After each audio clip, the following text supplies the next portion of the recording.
Boa tarde a todos. Eu quero, inicialmente, saudar o nosso ilustre deputado Diego Garcia, presidente dessa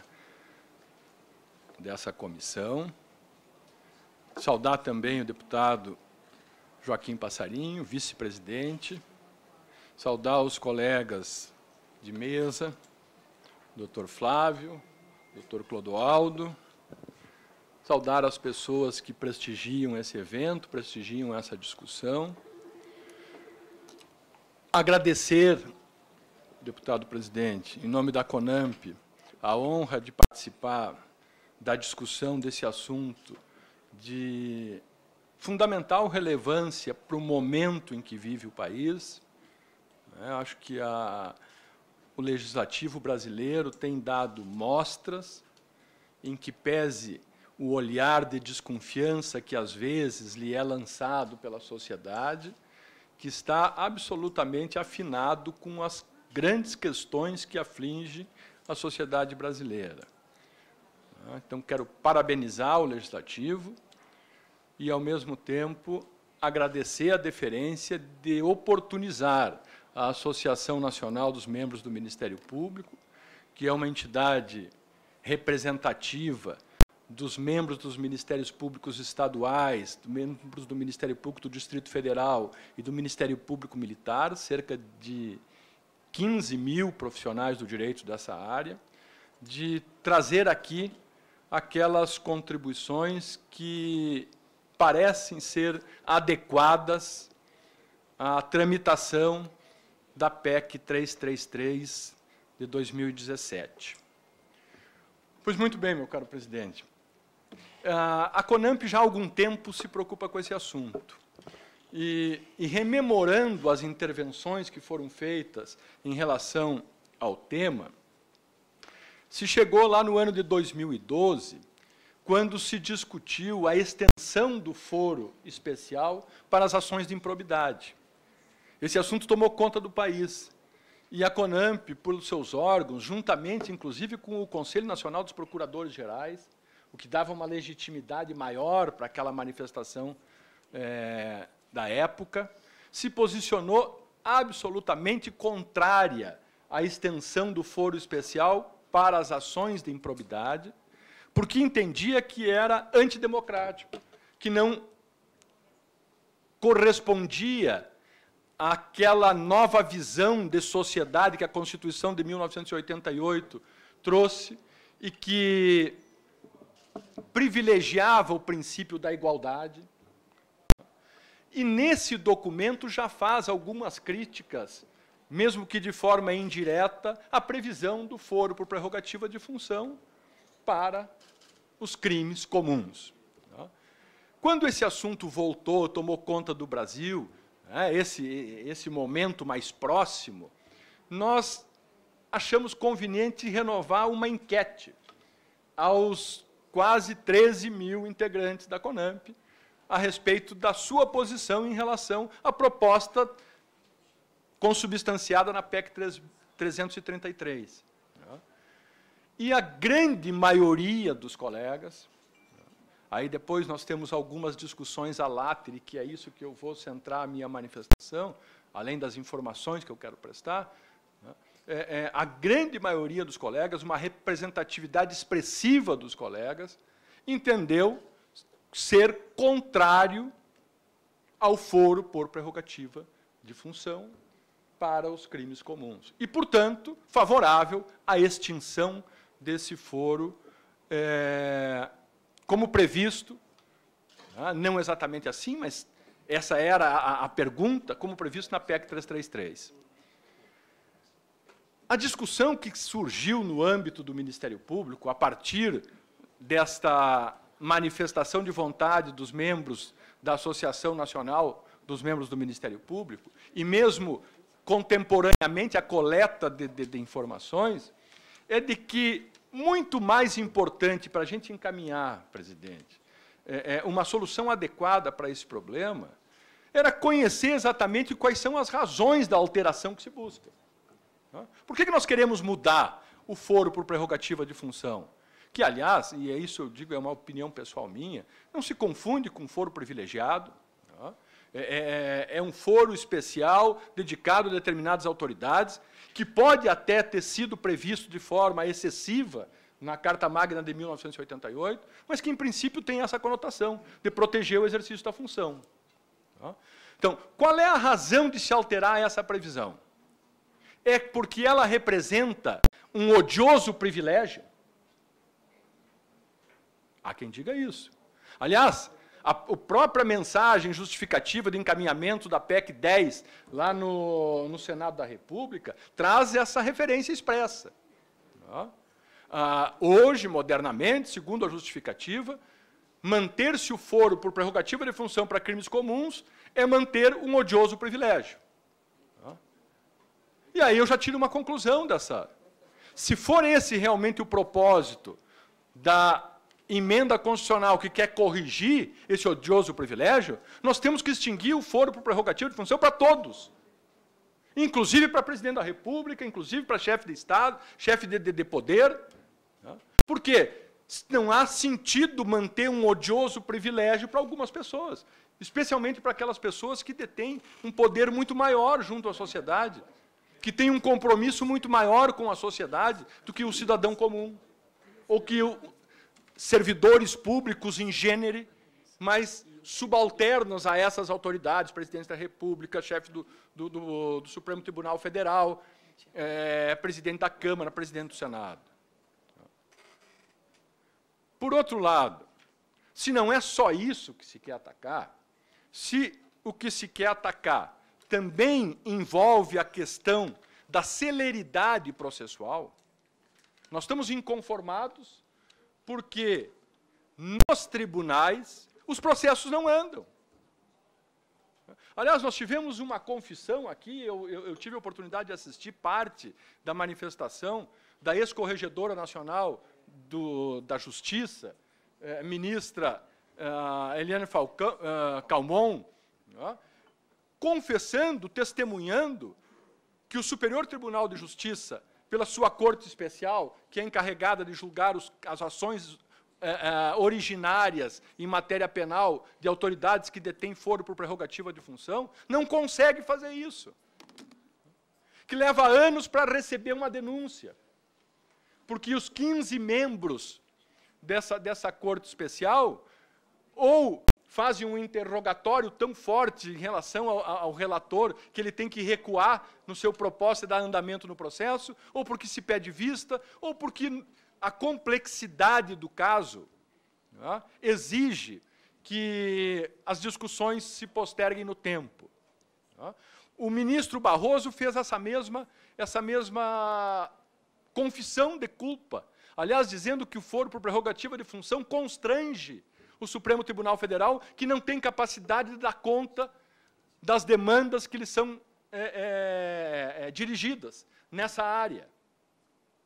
Além da complexidade do caso, aqui eu só gostaria, quando eu faço referência à complexidade do caso, eu quero abrir parênteses para mais uma vez saudar os deputados, inclusive aqueles que chegaram depois do meu início, para dizer que, certamente, se o Bismarck fosse nosso contemporâneo, eu acho que ele teria mudado a frase célebre dele, de que, se a gente tivesse conhecimento como são feitas as leis e as salsichas, não respeitaríamos as leis e não comeríamos salsichas. Eu acho que ele teria, com um olhar mais compreensivo da complexidade da tarefa de legislar, e aqui eu quero fazer esse reconhecimento, é muito difícil ser legislador, é muito difícil construir proposições abstratas que vão atingir futuras situações, às vezes até inimagináveis. Ele, quem sabe, tivesse construído a sua frase dizendo que, se nós tivéssemos capacidade de compreender essa complexidade, nós respeitaríamos mais o nosso poder legislativo e nós respeitaríamos mais o produto do legislativo, que são as leis. E não tem como construir uma sociedade que seja efetivamente democrática se nós não partirmos do pressuposto do império da lei e do respeito à lei. Mas eu volto ao tema a parte onde eu estava me referindo, que se o desejo do legislador, ou o desejo da própria sociedade, fosse o de dar maior celeridade ao processo, eu não tenho dúvida, senhores, não tenho dúvida, meu caro presidente, meu caro deputado Passarinho, que a alteração da regra de competência, ela pode ser um instrumento para ajudar nesse sentido. Mas ela vai só sobrar. Nós não vamos conseguir dar celeridade aos processos por crimes comuns contra autoridades, simplesmente mudando o foro de competência. Por quê? Porque o Poder Judiciário brasileiro está tão congestionado quanto o Supremo Tribunal Federal e o STJ. O tempo médio de resolução dos processos, medidos pelos conselhos nacionais e por ONGs, eles variam de 6 a 10 anos.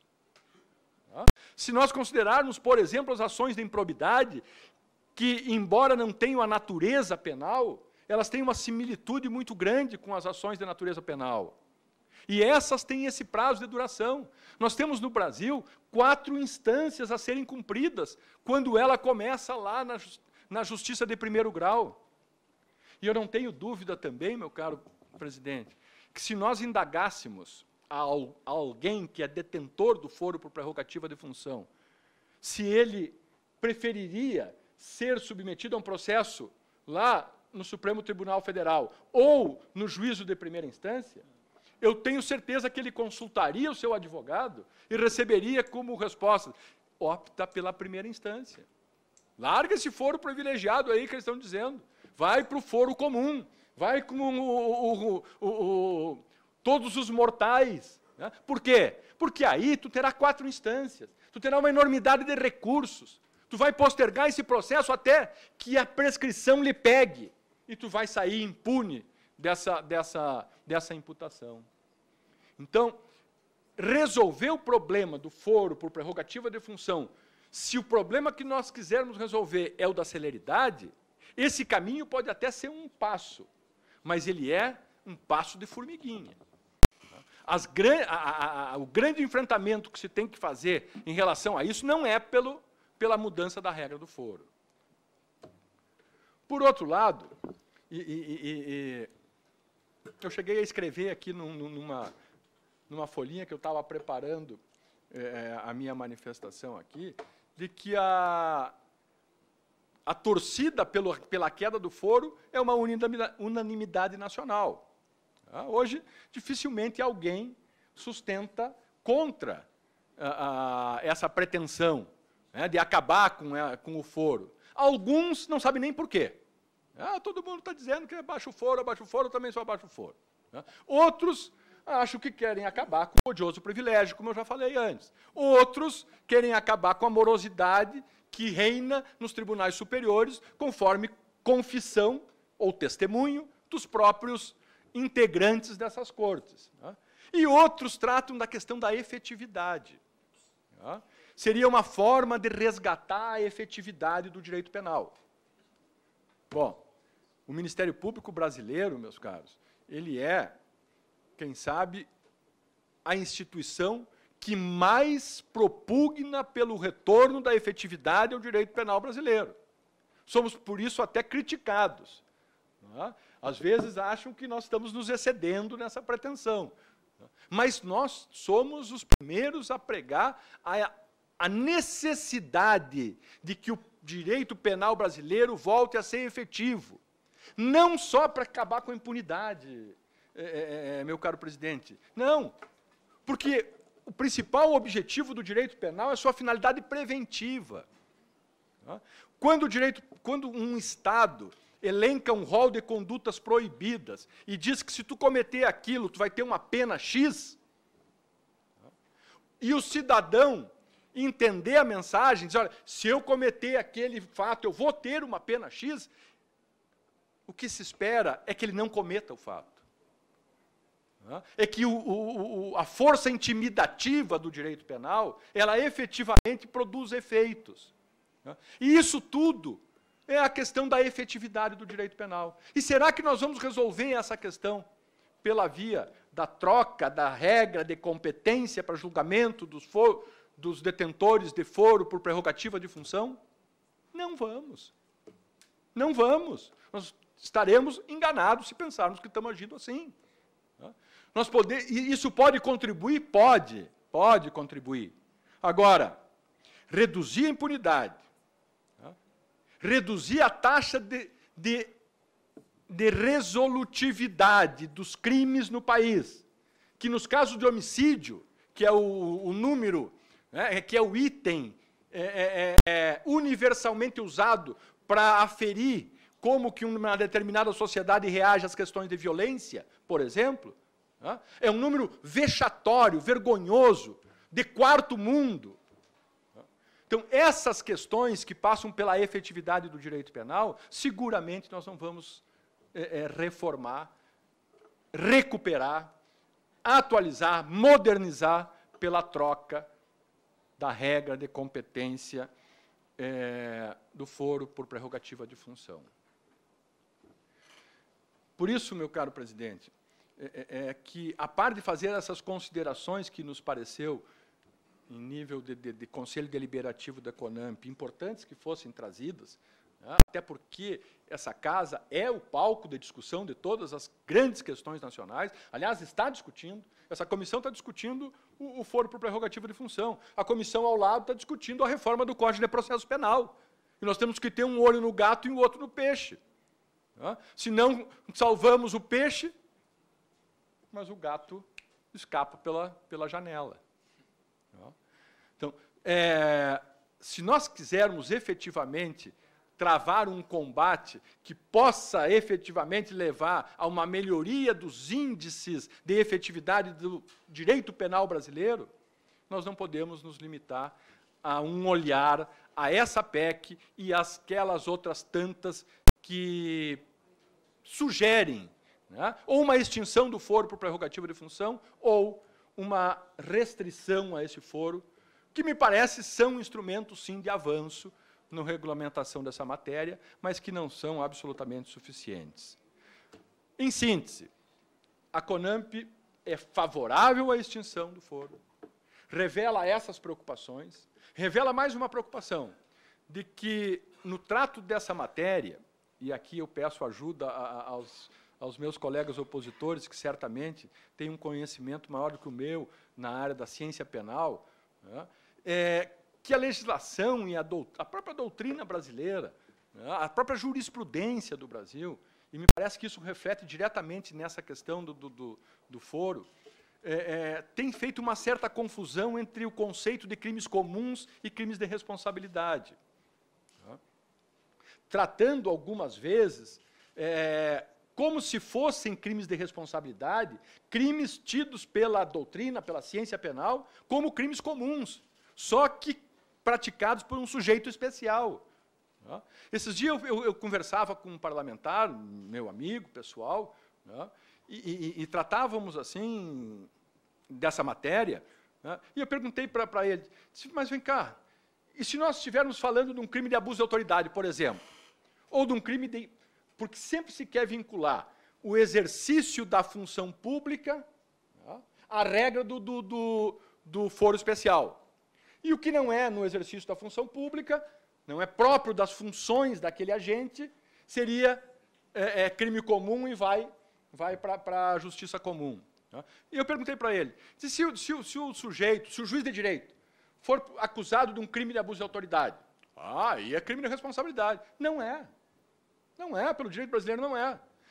Se um prefeito der a uma verba pública uma destinação contrária daquela que está prevista na lei, isso é próprio da função dele, gerir as verbas públicas. Ele é o gestor municipal.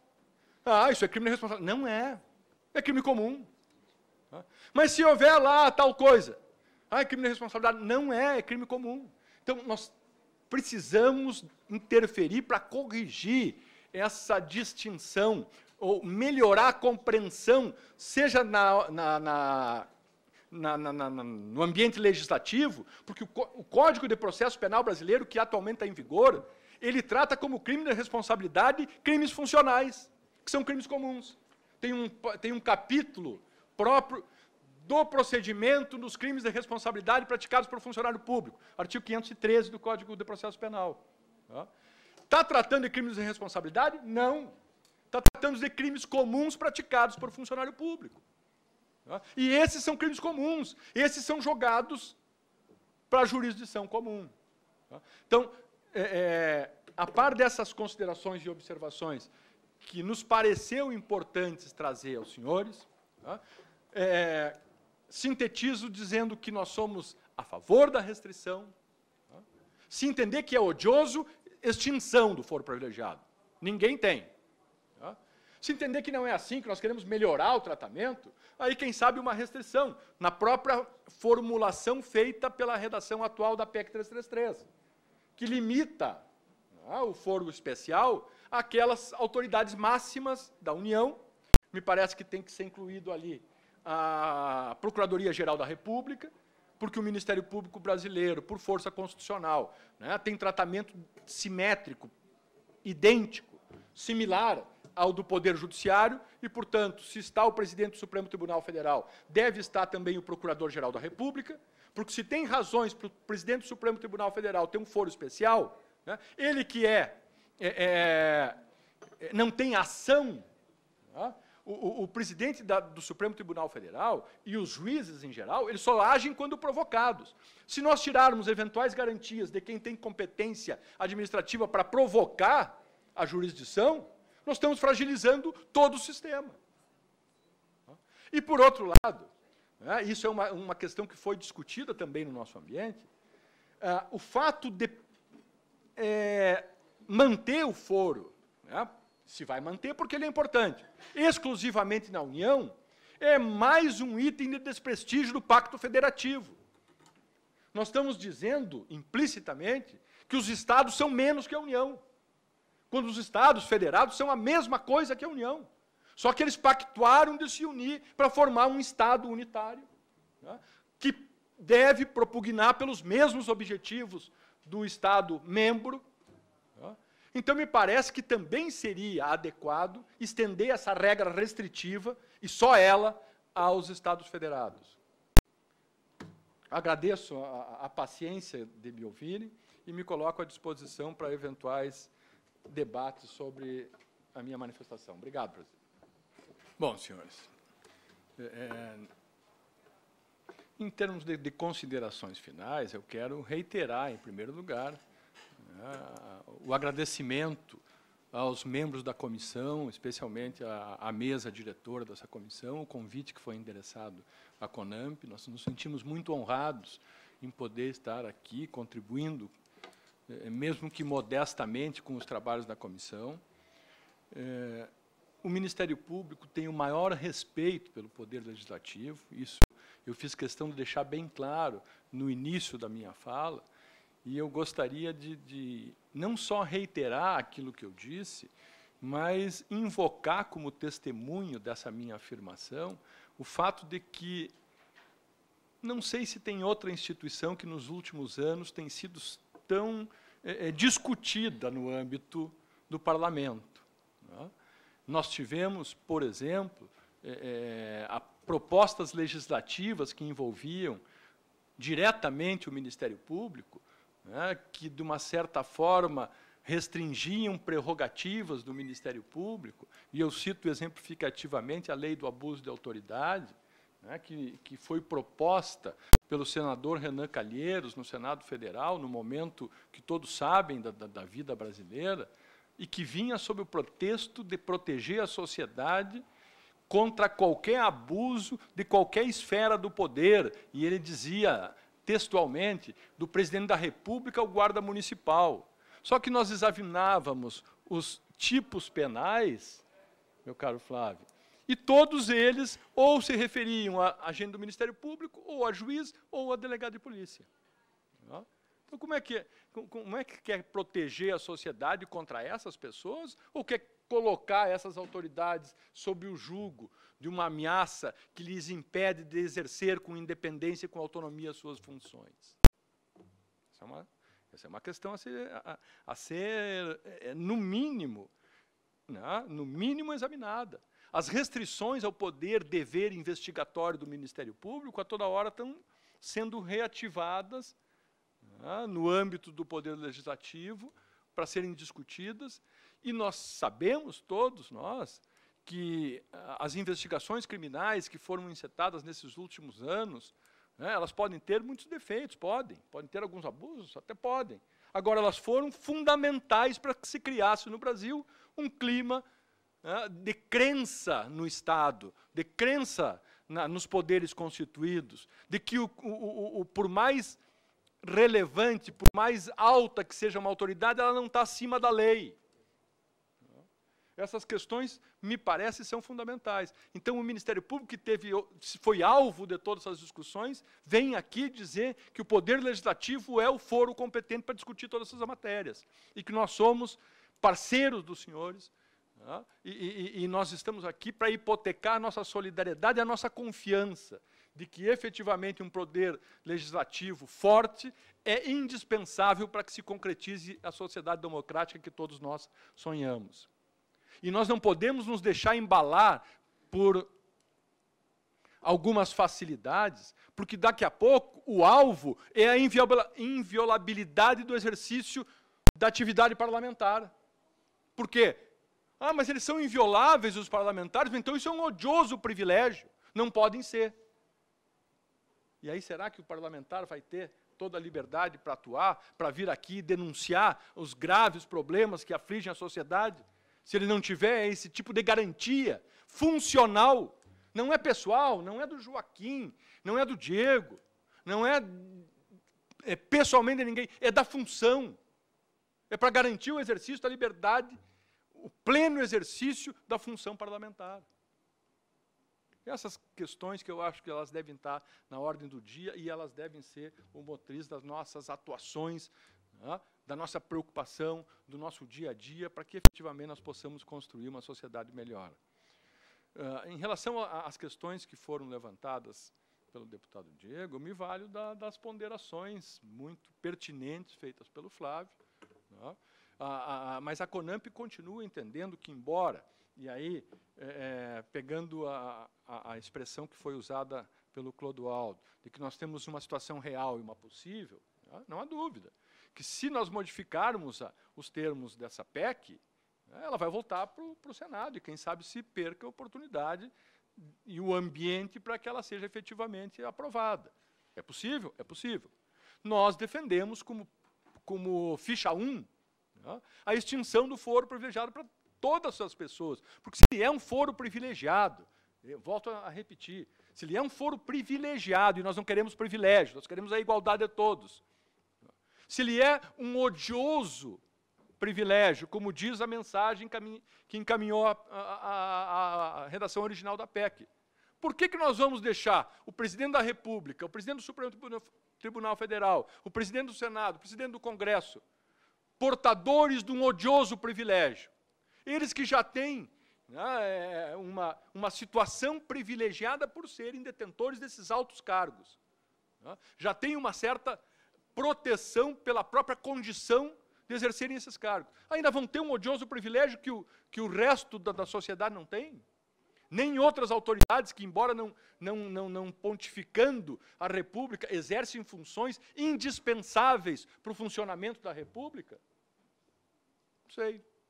Agora, vencida essa é a nossa ficha 1. Agora, a ficha 2 é a menor restrição possível.